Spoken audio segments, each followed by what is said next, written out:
You didn't cause the storm.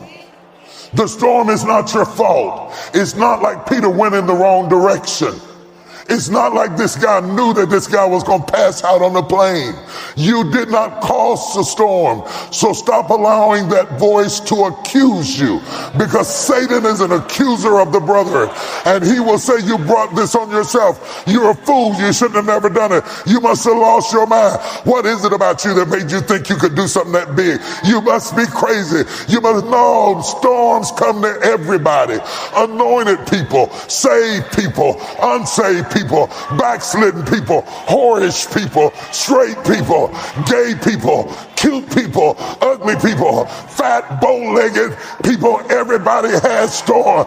What made you think that you would be exempt from going through storms?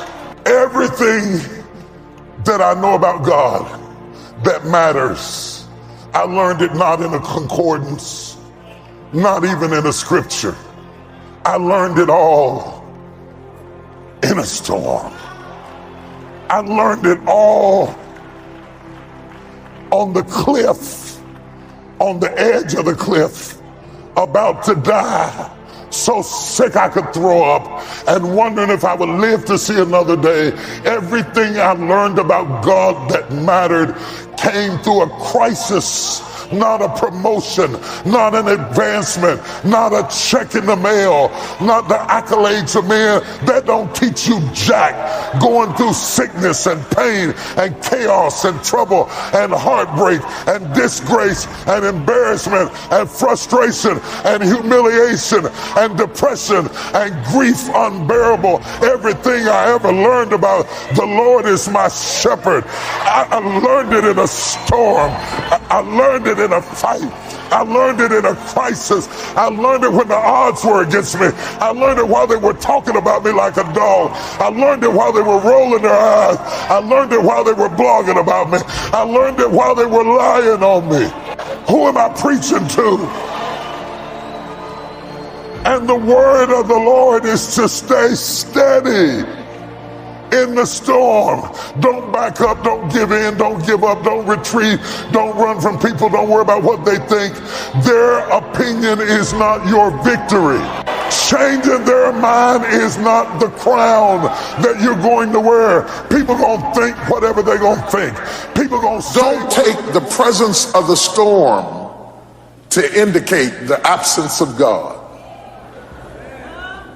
Don't take the presence of the storm to indicate the absence of God. Sometimes when you enter into a storm, and there are all kinds of storms, health storms, physical storms, financial storms, emotional storms, there are all kinds of storms. I'm not talking about the storms that rain down water and the lightning and the thunder and all of that. I'm talking about storms that other people can't see. Undetectable storms. Storms that make people think you haven't been through anything. Because you get up out the bed every morning and you put your hair up and put your makeup on, and they don't know you put your smile on just like you did your makeup, and walked in smiling because you were going through a secret storm. Has anybody ever gone through a secret storm? See, when you're going through a visible storm, somebody will hand you an umbrella or a raft or some help or some assistance because they are aware of your suffering. But when you're going through a secret storm, there is no comfort there, because nobody knows that you're dealing with a secret storm. They're jealous of the car you're driving, not knowing that it's 2 payments behind. They're envious of the position that you were promoted to, not knowing that now that you're promoted into that position, you can't even rest at night. You can't even sleep at night. You've got so much pressure and so much responsibility on you. And all of a sudden you're in a storm and nobody even knows it. And when we get in a storm, we have a tendency to wonder, where is God? Job said, I looked for him. He was there a minute ago, but now I can't find him. I looked on the right side and I couldn't find him. I looked on the left side and I perceived him not. Where is God in the storm? Because we buy into this notion that if God was with us, we would have no storm. That if God were really with us, we would be happy.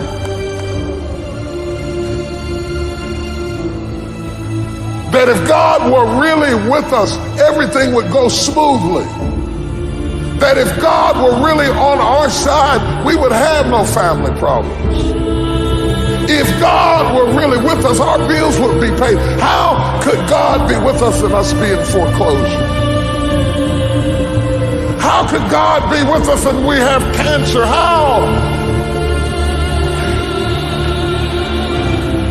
Job said, I can't figure it out. How could my kid die and God be with me? How could my house be on fire and God be with me? I looked for it. I looked for him. I didn't see him. I didn't see him. I looked on the right. I didn't see him. I looked behind me. I didn't. You said you had my back. I didn't see him. I looked in front of me. I thought he'd lead the way. I didn't see him. But you cannot see in a storm. That's why he told you to walk by faith and not by sight. You cannot see in a storm. Don't look for God to be sensual in your storm. He will not appeal to your senses. Your senses add to your comfort. God will not make you comfortable in your storm. But just because you are in the presence of a storm, the storm does not negate the presence of God, nor does it indicate the absence of God.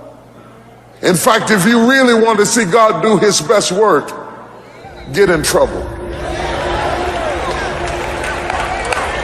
I know you think God does his best work when you're dancing in the church and you're clapping and you're raising your hand and all of that stuff.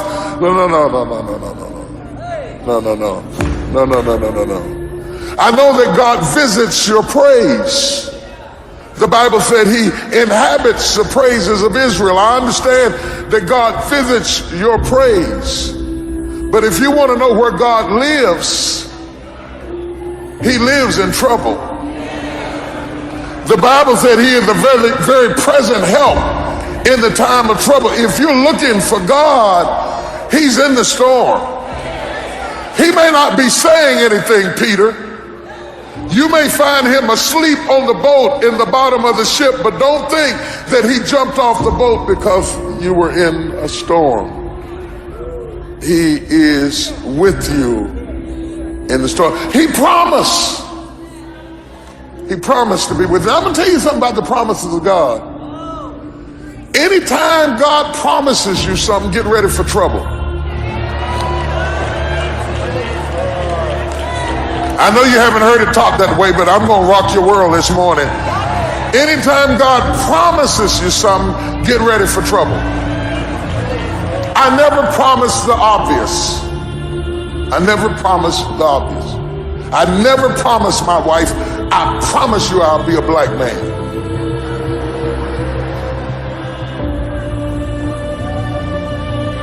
You'll get it when you get home.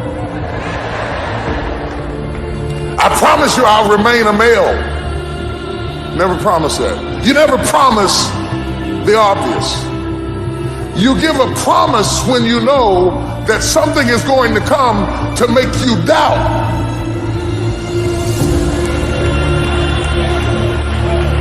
If I write Michael a check, the check is a promise. He cannot spend it, but it is a promise that the money is behind it. Whenever God promises you something, he says, you may not have it in your sensual realm right now, but I promise you. Good God. Did he promise you anything? I heard him myself. I heard him when he said, he promised me, when you pass through the water, with you, he wouldn't have said that if his presence was apparent, because you never promised the obvious. He said, but when you pass through the water, you got my word on it. I am in there with you. You may not see me, you may not feel me, you may not sense me, but I tell you what, all the while you're stroking in the water, understand you are not stroking by yourself. Don't be so aware of the storm that you lose awareness of the God in the storm.